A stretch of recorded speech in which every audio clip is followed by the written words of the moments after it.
Hello students, last class में हमने skeletal tissue start कर दिया था और स्केलेटल टिश्यू का एक पार्ट जो कार्टिलेज था वो हम कंप्लीट कर चुके हैं और आज की क्लास में हम शुरू करने जा रहे हैं बोन्स। Is it okay?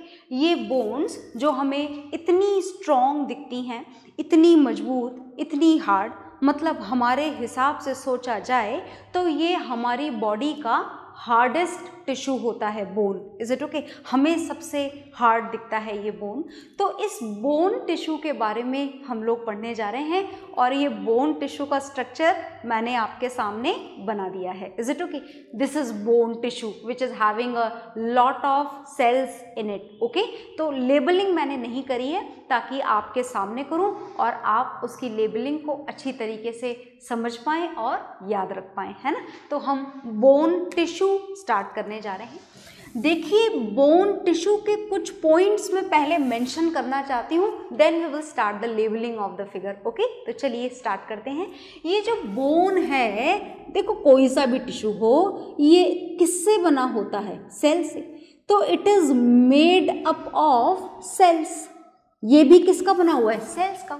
तो क्या सेल्स का यहाँ पर कोई नाम है, कोई स्पेशल नेम प्रोवाइडेड है यहाँ पर बोन सेल्स को? Yes, a special name is given to it. तो चलिए जानते हैं उसका स्पेशल नेम। देखिएगा ध्यान से, यहाँ पर जो सेल्स प्रोवाइडेड हैं उन सेल्स को बोला जाता है ऑस्टियोब्लास्ट। क्या बोला जाता है? ऑस्टियोब्लास्ट।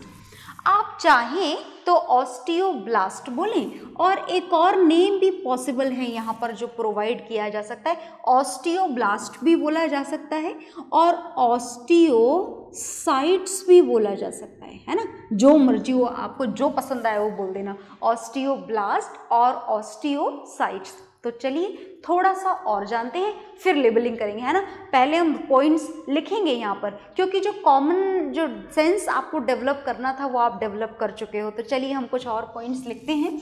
अब देखिए, ये जो ऑस्टियोब्लास्ट है, ऑस्टियोसाइट है, इसमें से क्या निकलता है? एक मैट्रिक्स निकलता है। याद है ना मैट्रिक्स? भूले तो नहीं ना? Which is present in the intercellular space. तो जितनी भी खाली जगह आपको यहाँ दिखाई दे रही है ना इस पर्टिकुलर फिगर में, उस पूरी खाली जगह में वो फ्लूइड फिल्ड होता है। और क्या नाम होता है उस फ्लूइड का? उस फ्लूइड का नाम होता है मैट्रिक्स। ओके, और कौन प्रोड्यूस करता है उस मैट्रिक्स को? उस मैट्रिक्स को प्रोड्यूस करते हैं सेल्स। कौन सी cells? Bone cells, which are also known as osteoblast and also known as osteocytes. जो मर्जी आए वो बोलेंगे आप। ओके, तो चलिए हम इस मैट्रिक्स के बारे में जान लेते हैं। हम किसके मैट्रिक्स के बारे में जानने जा रहे हैं? हम बोन टिश्यू के मैट्रिक्स के बारे में जानने जा रहे हैं। तो जो बोन टिश्यू का मैट्रिक्स होता है वो मेनली प्रेजेंट होता है उसमें प्रोटीन। प्रोटीन के अलावा कुछ प्रेजेंट होता है क्या? यस। क्या प्रेजेंट होता है? बहुत ध्यान से देखिएगा। प्रोटीन के अलावा इसमें प्रेजेंट होते हैं carbonate and phosphates. Carbonates and phosphates. किसके कार्बोनेट और किसके phosphate? Carbonate and phosphate present होते हैं यहाँ पर। एक तो कैल्शियम के और दूसरे मैग्नीशियम के। अच्छा, अगर आपको इतनी सारी बातें समझ में ना आए कि ये क्या कार्बोनेट और क्या फॉस्फेट, तो वैसे तो केमिस्ट्री में आपको पढ़ना है कार्बोनेट, फॉस्फेट, कैल्शियम, मैग्नीशियम, सब कुछ पढ़ना है आपको एटम्स एंड मॉलिक्यूल चैप्टर में, पर फिर भी समझ में नहीं आता। तो आप तो बस इतना याद रखें कि इसके मैट्रिक्स में प्रोटीन के साथ साथ कैल्शियम और मैग्नीशियम के ढेर सारे सॉल्ट होते हैं। Is it okay? और ये जो कैल्शियम और मैग्नीशियम के जो सॉल्ट्स प्रेजेंट है ना इस बोन के अंदर, ये इस बोन को बना देते हैं very hard. Is it okay? तो बोन्स हार्ड क्यों होती हैं? Because of the matrix is composed of calcium and magnesium salts a lot. है ना। बोन्स के मैट्रिक्स में ढेर सारे कैल्शियम और मैग्नीशियम के क्या प्रेजेंट होते हैं, सॉल्ट्स प्रेजेंट होते हैं, जो बोन को क्या बना देते हैं, बहुत हार्ड बना देते हैं। आ गई बात समझ में। तो चलिए आगे देखते हैं, बहुत ध्यान से देखिएगा। थर्ड पॉइंट हम यहाँ पर लिखने जा रहे हैं। यहाँ पर भी जो सेल्स हैं जिनको नाम आपने क्या दिया है, बोन की सेल्स का क्या नाम बताया मैंने आपको, ऑस्टियोब्लास्ट और ऑस्टियोसाइट्स, और दोनों ही नाम याद ना रहें तो आप इनको सिर्फ बोन सेल्स भी बोल सकते हो। आ गई बात समझ में। तो ये जो ऑस्टियोब्लास्ट हैं, they are also present in the fluid filled spaces, are present in fluid filled spaces. और क्या नाम है इन फ्लूइड फिल्ड स्पेसेस का, यहाँ पर भी वही नाम है जो कार्टिलेज में प्रोवाइडेड था। क्या नाम है इन फ्लूइड फिल्ड स्पेसेस का, known as lacunae. Is it okay. तो ढूंढे अपन इसके अंदर लैक्यूने, थोड़ी सी देर बाद ढूंढते हैं। अच्छा चलो ढूंढ ही लेते हैं। फोर्थ पॉइंट आपको फिगर लेबलिंग के बाद में ही समझ में आएगा, तो देखिएगा ध्यान से। ये है फ्लूइड फिल्ड स्पेसेस, ये जो बीच में दिखाई दे रहे हैं ना आपको ब्लैक ब्लैक कलर्ड पार्ट जो हैं, these are known as fluid filled spaces. मतलब आप इनका क्या नाम लिखेंगे, आप इनका नाम लिखेंगे लैक्यूने। Is it okay. और लैक्यूने में क्या प्रेजेंट है, इसके अंदर क्या प्रेजेंट है, इसके अंदर प्रेजेंट है osteocytes which are the bone cells. Okay. और देखिए ये लैमलाज आपको दिखाई दे रहे हैं, ये वन पार्ट, फिर ये सेकेंड पार्ट, फिर ये third part, ring like structure दिखाई दे रहे हैं ना। ये जो रिंग लाइक स्ट्रक्चर है, ये देखो ring like structure, and this is also ring like structure. इस रिंग लाइक स्ट्रक्चर को हम बोलते हैं कोसेंट्रिक लैमलाज। क्या बोला जाता है इनको, इनको बोला जाता है कोसेंट्रिक लैमला। ओके, आई बात समझ में। अच्छा देखिए ये लैक्यूने हैं और लैक्यूने के अंदर क्या प्रेजेंट है, बोन सेल्स प्रेजेंट है। क्या नाम है उनका, ऑस्टियोब्लास्ट। तो ये सारे के सारे लैक्यूने, एक लैक्यूने, दूसरी बोन सेल, तीसरी बोन सेल, चौथी बोन सेल, ये सारी आपस में देखो इसके थ्रू कनेक्टेड है ना, दिखाई दे रहा है आपको, इसके थ्रू कनेक्टेड है। And this fine network of these fibrous structure is known as canaliculi. क्या बोलते हैं इसको, कैनालिक्यूलाई इसको बोलते हैं। तो with the help of these structures all these bone cells are connected with each other. तो ये जो कैनालिक्यूलाई है, this is responsible for the transportation of all the nutrients between all these cells, है ना। एक सेल से दूसरी cell में अगर कुछ पहुंचाना हो, कोई न्यूट्रिएंट ट्रांसपोर्ट करना हो, तो उस न्यूट्रिएंट को ट्रांसपोर्ट करने का काम कौन कर देता है, कैनालिक्यूलाई कर देता है। तो चलिए हम लिख देते हैं, all the cells are connected with each other. सारी सेल्स आपस में क्या है, कनेक्टेड हैं, connected with each other with a fine network, and this fine network is known as canaliculi. Is it okay? Spelling और नाम ध्यान से याद रखेंगे। और कैनालिक्यूलाई का क्या काम है, which helps in the transportation of nutrients. जितने भी न्यूट्रिएंट्स हैं उनके ट्रांसपोर्टेशन में ये क्या करती है, मदद करती है। Helps in the transportation of nutrients. Is it okay? So these are the main points of the structure of this bone tissue. अच्छा ध्यान से देखिए, मैंने पूरे फिगर को बहुत ज़्यादा कॉम्प्लेक्स ना हो जाए इसीलिए सब जगह ये कैनालिक्यूलाई नहीं बनाया है, आप ज़रूर बनाएंगे। यहाँ पर भी कैनालिक्यूलाई प्रेजेंट होते हैं, कैनालिक्यूलाई भी बोल सकते हैं, कैनालिक्यूलस भी बोल सकते हैं। तो it is present everywhere in between each and every bone cell. Each and every bone cell is connected with this structure which is known as canaliculus. आ गई बात समझ में? अच्छा, ये जो सिस्टम है, जो रिंग लाइक सिस्टम आपको दिखाई दे रहा है, this ring like system is known as Haversian system. इस सिस्टम को क्या बोला जाता है? इस सिस्टम को बोला जाता है haversian system. Is it okay? तो note down this diagram and all these points of structure of this bone tissue. Okay, तो ड्रॉ करेंगे आप इसे और साथ में इसके स्ट्रक्चर के पॉइंट्स भी लिखेंगे। ओके,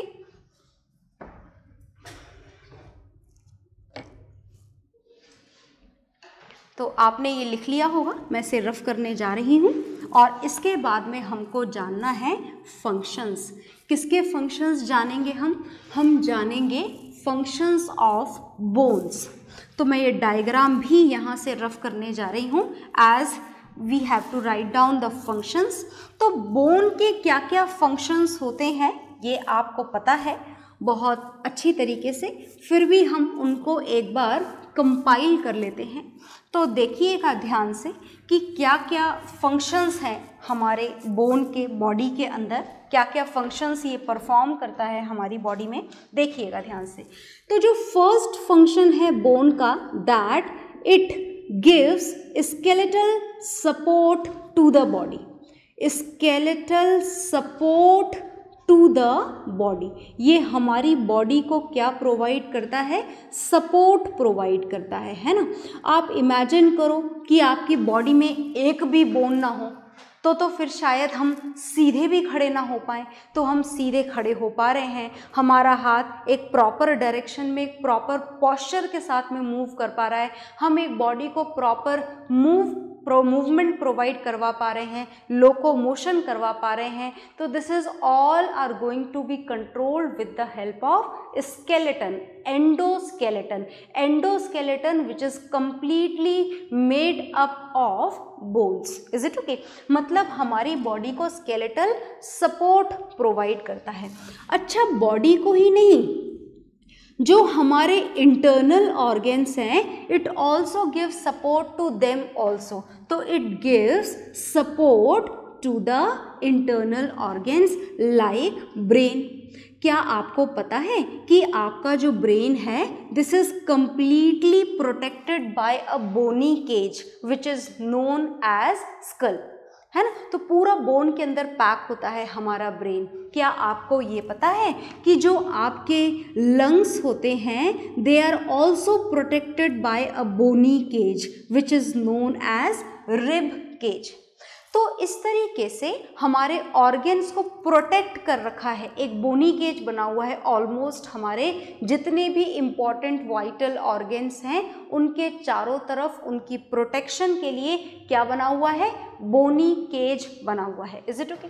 थर्ड है, it act as a storage site. It act as a storage, बहुत ध्यान से देखिएगा, storage site of calcium and phosphate.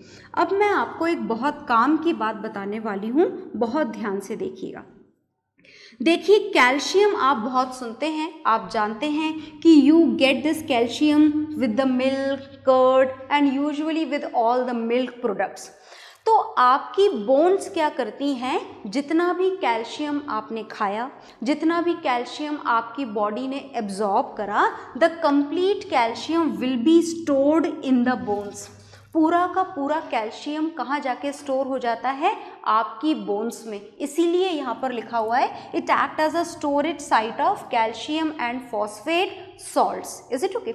अब देखिए, आपको कैल्शियम की ज़रूरत सिर्फ बोन में नहीं होती है, आपके ब्लड में भी मिनरल बैलेंस रखने के लिए कैल्शियम की ज़रूरत होती है। तो इन दैट कंडीशन कि आपके ब्लड को अगर कैल्शियम की ज़रूरत हो और अगर आप उतने कैल्शियम का कंजप्शन नहीं कर रहे हो, अगर ऐसा है तो बहुत ध्यान से सुनना, तो आपका ब्लड क्या करता है? वो अपनी कैल्शियम की डेफिशिएंसी को बहुत ही ईजिली कंप्लीट कर लेता है। कैसे कंप्लीट कर लेता है? By the absorption of calcium from our bones. बात समझ में आई? मतलब ब्लड में अगर कैल्शियम की डेफिशिएंसी हुई तो ब्लड सारा का सारा कैल्शियम कहाँ से एब्जॉर्ब कर लेगा? बोन में से। मतलब ब्लड अपने अंदर कैल्शियम के लेवल को कभी भी डाउन नहीं होने देता। आई बात समझ में? पर कैल्शियम को कहाँ से एब्जॉर्प्शन शुरू हो जाता है? बोन्स में से। तो इन दैट कंडीशन जब आपके ब्लड में कैल्शियम की डेफिशिएंसी हो जाए, आप रेगुलर कैल्शियम का कंजप्शन प्रॉपरली ना कर रहे हों, तो उस कंडीशन में ब्लड कैल्शियम का एब्जॉर्प्शन कहाँ से करेगा? बोन से करेगा। और उस कंडीशन में आपकी बोन्स हो जाती हैं वीक। Is it okay? तो समझ में आ गया ना कि जितने भी कैल्शियम रिच प्रोडक्ट हैं उसका कंजप्शन आपको बिल्कुल प्रॉपरली और रेगुलरली करना चाहिए, है ना? वरना ब्लड किसको वीक बना देगा? हमारी बोन्स को, क्योंकि उसमें से सारा का सारा वो क्या एब्जॉर्ब कर लेगा? कैल्शियम एब्जॉर्ब कर लेगा। आ गई बात समझ में? तो चलो थोड़ा सा और जानते हैं कि बोन का और क्या काम है। देखिएगा ध्यान से, ये क्या करता है? ये हमारी बॉडी को प्रॉपर शेप प्रोवाइड करता है। तो दिस इज फोर्थ पॉइंट, तो हम लिखने जा रहे हैं it provide, it gives a shape to the body. Body को शेप प्रोवाइड करने का काम बोन्स का ही तो है। Is it okay? आपका स्कल आपके फेस को शेप प्रोवाइड करता है, जो आपकी हाथ की बोन्स है वो हाथ को शेप प्रोवाइड करती हैं। तो पूरी बॉडी को शेप प्रोवाइड करने का काम कौन करता है? बोन्स करती हैं। आ गई बात समझ में? तो these are the functions of bones. आप नोट डाउन करेंगे और फिर इसके बाद हम आगे पढ़ेंगे। Okay?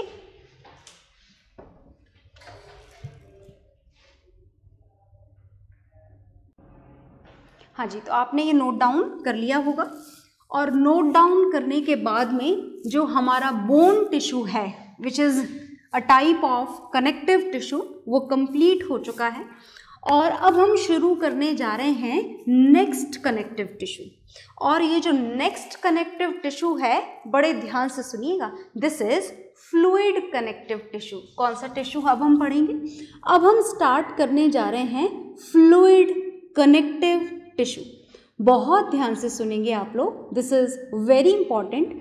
Each and everything is important in this chapter. So this fluid connective tissue is further classified into two parts.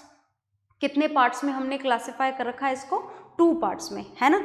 एक फ्लूइड तो होता है हमारी बॉडी के अंदर ब्लड, और दूसरा फ्लूइड होता है हमारी बॉडी के अंदर yellow coloured fluid, that is lymph. Okay? तो सबसे पहले हम पढ़ेंगे ब्लड के बारे में। ओके? तो let us start with the fluid connective tissue part 1, that is blood.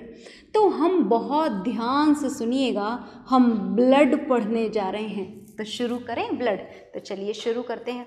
तो ब्लड को पढ़ने से पहले इसके कंपोजिशन जान लेते हैं। ब्लड में ढेरों टाइप की सेल्स होती हैं, डिफरेंट सेल्स होती हैं, सिमिलर सेल्स नहीं होती हैं। तो चलिए ब्लड के कंपोजिशन मैं आपको सबसे पहले बताने जा रही हूँ। तो ब्लड के कंपोजिशन में सबसे ज़्यादा अमाउंट में जो ब्लड के अंदर प्रेजेंट होता है, सबसे ज़्यादा, that is blood plasma. Is it okay? मतलब ब्लड को लिक्विड स्टेट प्रोवाइड कौन करता है?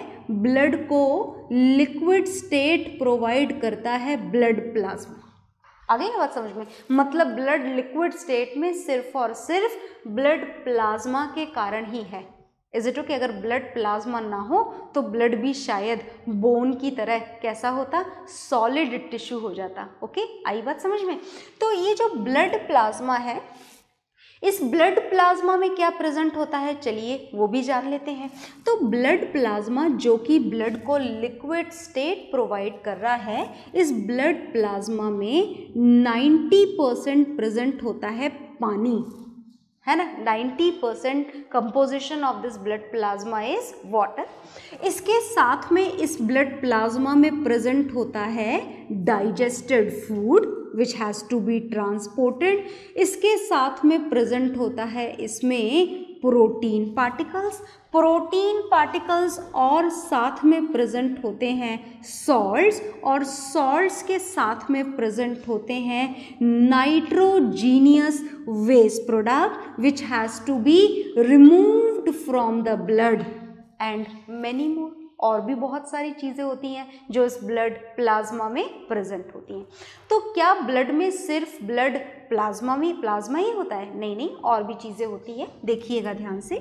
जो सेकंड मेन कंपोजिशन होता है ब्लड का, वो सेकंड मेन कंपोजिशन होता है आरबीसीज। इन आरबीसीज को आप रेड ब्लड सेल्स भी बोल सकते हैं और रेड ब्लड कॉर्प्यूसेल्स भी बोल सकते हैं। Is it okay? अब इन आरबीसीज के बारे में थोड़ा सा जानिए, है ना। आरबीसीज के अगर शेप की बात की जाए तो आरबीसीज में बी सर्क्यूलर और बाई कॉन्केव इन शेप। कैसी हो सकती हैं? या तो सर्क्यूलर हो सकती हैं या फिर इनका शेप क्या हो सकता है? बाई कॉन्केव शेप हो सकता है। Is it okay? और सबसे इम्पॉर्टेंट बात ये है इन आरबीसीज की, रेड ब्लड सेल्स की, कि इनके अंदर, इन सेल्स के अंदर न्यूक्लियस प्रेजेंट नहीं होता है। They don't have nucleus. पर एक चीज प्रेजेंट होती है, क्या? Red colour, as they are red in colour. तो क्या आप कारण जानते हैं कि why these RBCs are red in colour? These RBCs are red in colour because of the presence of red pigment in them. इनके अंदर रेड पिगमेंट प्रेजेंट होता है और इस रेड पिगमेंट, पिगमेंट का मतलब कलर, इज इट ओके? तो जो रेड पिगमेंट इनके अंदर प्रेजेंट होता है, इस रेड पिगमेंट का नाम मैं लिखने जा रही हूं, दिस इज हीमोग्लोबिन। क्या होता है? Haemoglobin. And because of this red pigment these RBCs are red in colour. और ये हीमोग्लोबिन बड़ा इंपॉर्टेंट होता है। क्या आप इसका काम जानते हैं? वैसे तो आप जूनियर क्लासेस से पढ़ रहे हैं, पर फिर भी मैं आपको याद ज़रूर दिलाऊंगी कि ये जो हीमोग्लोबिन है ये एक्चुअली ऑक्सीजन का कैरियर होता है।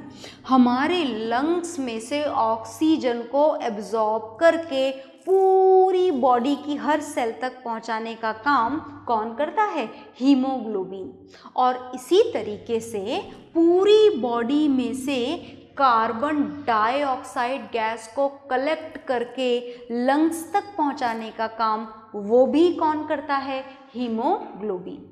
Is it okay? तो इतना इम्पॉर्टेंट काम ये हमारी बॉडी में कंप्लीट करता है, which is a red pigment known as haemoglobin. आगे चलते हैं, चलिए। तो थर्ड जो कंपोजिशन होता है, बड़े ध्यान से देखिएगा, ये थर्ड कंपोजिशन होता है आपके ब्लड का WBCs। Is it okay? अगर WBCs की फुल फॉर्म आप जानना चाहें तो these are the white blood cells. तो definitely they are white in colour. And why they are white in colour? Because they don't have any coloured pigment in them. Okay? तो ये जो WBCs होती हैं, क्या इनके अंदर न्यूक्लियस होता है? Yes, they have nucleus in them.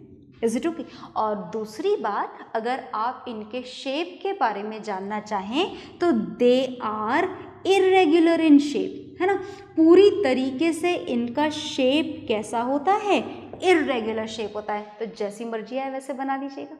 क्या आप इनका काम जानते हैं? वैसे तो हम फंक्शंस कंपाइल करेंगे ब्लड के, पर आप यहाँ पर भी जान लीजिए WBCs का काम होता है फाइटिंग करना। किसके खिलाफ? It fights against the harmful germs and bacterias. तो आपकी बॉडी को हार्मफुल जर्म्स और हार्मफुल बैक्टीरियाज से प्रोटेक्ट करने का काम कौन करता है? WBCs करती हैं। Is it okay? चलिए एक और काम देखिए और एक और कंपोजिशन देखिए आप ब्लड का। ब्लड का लास्ट कंपोजिशन जो मैं आपको बताने जा रही हूँ, these are the blood platelets which are the fragments of cell, and these blood platelets, इनका जो मेन फंक्शन है, इनका मेन फंक्शन है clotting of blood. It is helpful in the clotting of blood. अच्छा, क्लॉटिंग का मतलब समझे क्या आप? देखिए, जब हमारी कोई इंजरी हो जाती है, एक्सीडेंट हो जाता है या छोटी मोटी चोट लग जाती है और अगर उस समय ब्लड फ्लो होना शुरू हो जाए तो क्या फ्लो होता ही चला जाता है या फिर रुक जाता है कुछ टाइम के बाद में? डेफिनेटली रुक जाता है। तो इस ब्लड के रुकने का कारण क्या है? इस ब्लड फ्लो के रुकने का कारण है कि जो ब्लड है वो जमना शुरू हो जाता है उस चोट के ऊपर। Is it okay? And this phenomena is known as clotting of blood. Is it okay? And this clotting of blood is controlled with the help of blood platelets.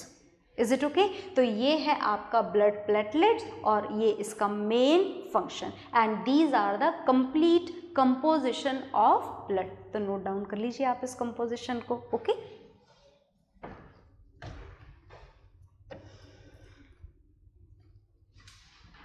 तो कंपोजिशन आपने नोट डाउन कर लिए हैं और composition के बाद में हम लिखने जा रहे हैं फंक्शंस ऑफ ब्लड। कुछ फंक्शंस तो देखिए आपने साथ ही साथ में जान लिए हैं और कुछ फंक्शंस हम और जान लेते हैं। क्या क्या फंक्शंस होते हैं ब्लड के, देखिएगा ध्यान से। तो हमने जाना कि हीमोग्लोबिन का क्या फंक्शन था? ऑक्सीजन को और कार्बन डाइऑक्साइड को कैरी करना। तो हम उसे लिख लेते हैं, इट कैरी ऑक्सीजन। कहाँ से कैरी करता है ऑक्सीजन को? From lungs. और कहाँ पहुँचाता है? To each and every cell. And similarly it carries carbon dioxide also. और कार्बन डाइऑक्साइड को कहाँ से कलेक्ट करता है ब्लड? कार्बन डाइऑक्साइड को कलेक्ट करता है from each and every cell. और कहाँ पहुंचा देता है? ईच एंड एवरी सेल से कलेक्ट करके टू आवर लंग्स। कौन से प्रोसेस के लिए? For the exhalation of carbon dioxide gas. अच्छा, सेकेंड फंक्शन हमने देखा WBCs के थ्रू परफॉर्म किए जाने वाला फंक्शन, और वो क्या था? With the help of WBCs it fights. किसके खिलाफ? It fights against the harmful germs and bacterias. Is it okay? तो लिख देते हैं हम हार्मफुल जर्म्स और बैक्टीरियाज के खिलाफ ये लड़ाई भी लड़ लेता है। कौन? हमारा ब्लड। किसकी मदद से? With the help of WBCs। Is it okay? आगे देखिएगा, थर्ड फंक्शन जो होता है, because of the continuous flow of blood in our body, it helps in regulating the body temperature also. Is it okay? तो चलिए, अच्छा, body temperature regulate करने का काम एक और टिश्यू को प्रोवाइड किया था हमने, this is adipose tissue. Okay, मैंने तब भी आपको बताया था कि ये काम ब्लड के थ्रू भी किया जाता है। तो that means it regulates our body temperature. ये किसको रेगुलेट करता है? ये रेगुलेट करता है हमारे बॉडी टेम्परेचर को। Is it okay? आगे जाने ब्लड के फंक्शन और जानते हैं। इसके साथ साथ ये एक और चीज को कैरी करता है, ट्रांसपोर्टेशन का काम होता है मेनली ब्लड का, चीज़ों को इधर से उधर पहुंचाने का काम। ओके, तो और किसको ट्रांसपोर्ट करता है ये ट्रांसपोर्ट करता है ब्लड डाइजेस्टेड फूड को। क्या आप जानते हैं कि फूड का डाइजेशन कहाँ कंप्लीट होता है? फूड का डाइजेशन कंप्लीट होता है स्मॉल इंटेस्टाइन में। तो स्मॉल इंटेस्टाइन से इस डाइजेस्टेड फूड को कौन एब्जॉर्ब करता है? ब्लड। और फिर कहाँ पहुँचाता है? हमारी हर सेल तक पहुँचाता है। Is it okay? तो डाइजेस्टेड फूड को स्मॉल इंटेस्टाइन से कैरी करके हमारा खाना डाइजेस्टेड फूड कहाँ पहुँचाया जाता है? Into each and every cells. Is it okay? क्या और भी चीज़ को ये ट्रांसपोर्ट करता है? बिल्कुल, एक नाम हम और जानेंगे, that it is helpful in the transportation of hormones. ये हार्मोन्स को भी ट्रांसपोर्ट करता है। आपने जूनियर क्लासेस में ढेर सारी ग्लैंड्स पढ़ी हैं, जैसे कि ब्रेन में located pituitary gland, pancreas gland, adrenal gland. तो ये अपने जो सीक्रेशन होते हैं, ये जो नाम मैंने बोले ग्लैंड्स के, इनके सीक्रेशंस को क्या बोला जाता है? इनके सीक्रेशंस को बोला जाता है हार्मोन्स। और ये जो हार्मोन्स हैं, इन हार्मोन्स को भी रिक्वायर्ड प्लेस तक ट्रांसपोर्ट करने का काम कौन करता है? आपका blood. So these are the functions which are performed by the blood. तो आप इन functions को नोट डाउन कर लीजिए। ओके,